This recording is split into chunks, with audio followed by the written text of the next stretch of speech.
Ya, Assalamualaikum warahmatullahi wabarakatuh. Kembali di channel Safaris Imunologi ya.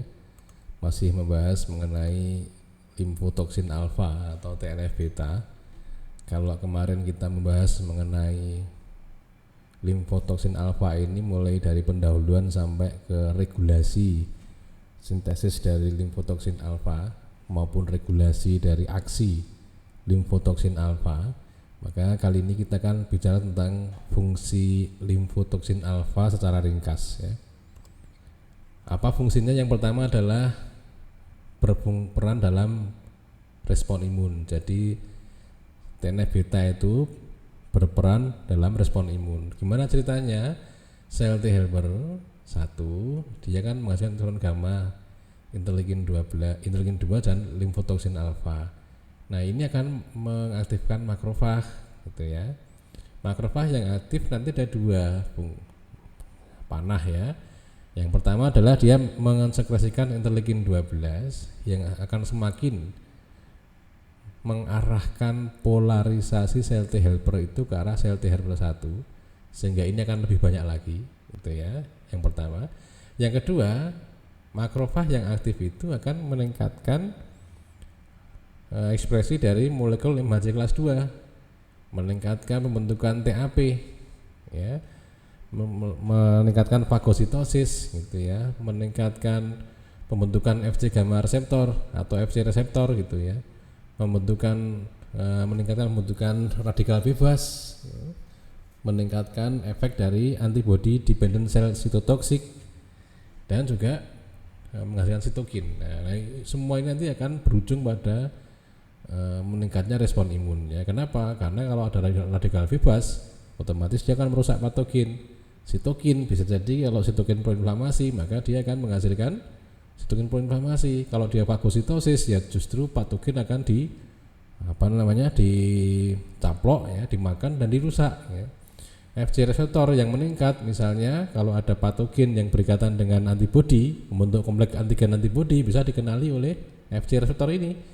Kalau dikenali bisa dimasukkan dalam sel untuk dirusak gitu ya, dan seterusnya. Nah, yang kedua, fungsi yang kedua adalah berperan dalam inflamasi ya.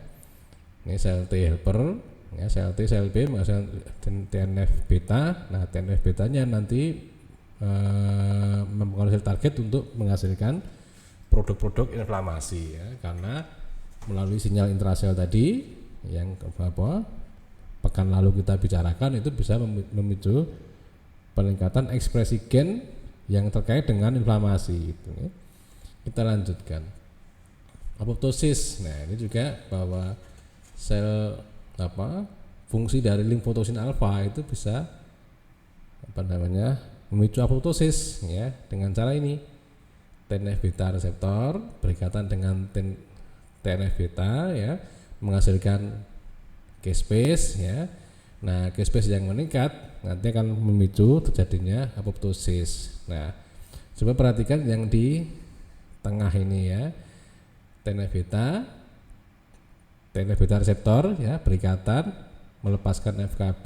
Nah, ini meningkatkan aktivitas dari enzim siklooksigenase. Nah, ini kan produk peradangan nanti hasilnya ya, prostaglandin dan lain-lain dan teman-temannya itu ya.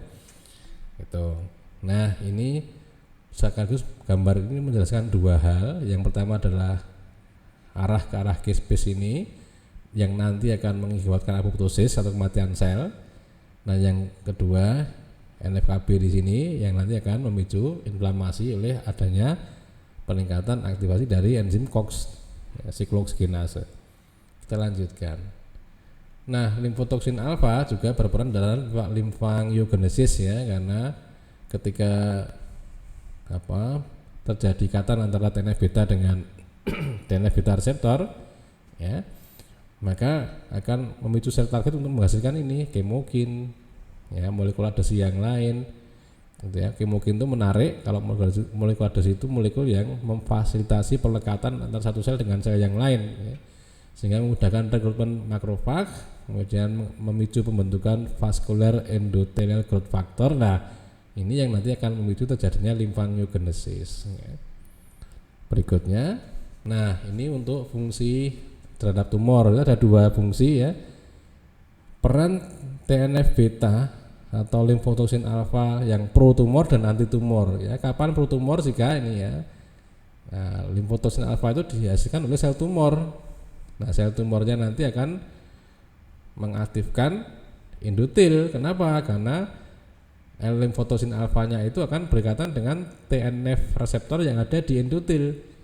Nah, sehingga terjadi kerusakan endotel ya, apoptosis. Nah, ini akan memfasilitasi terjadinya metastase dari tumor atau penyebaran tumor ya.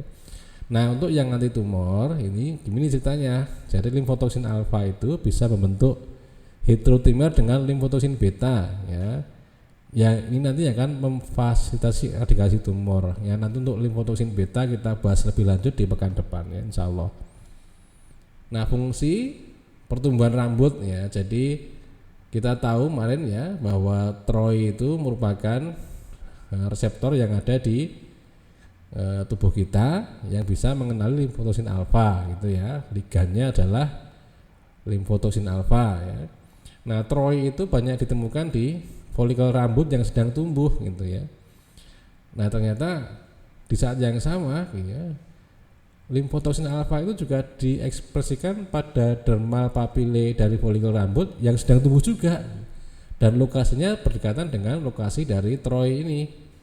Nah, kemudian ternyata interaksi antara limfotoksin alfa dengan TROI ini memberikan sinyal untuk pertumbuhan folikel rambut ya.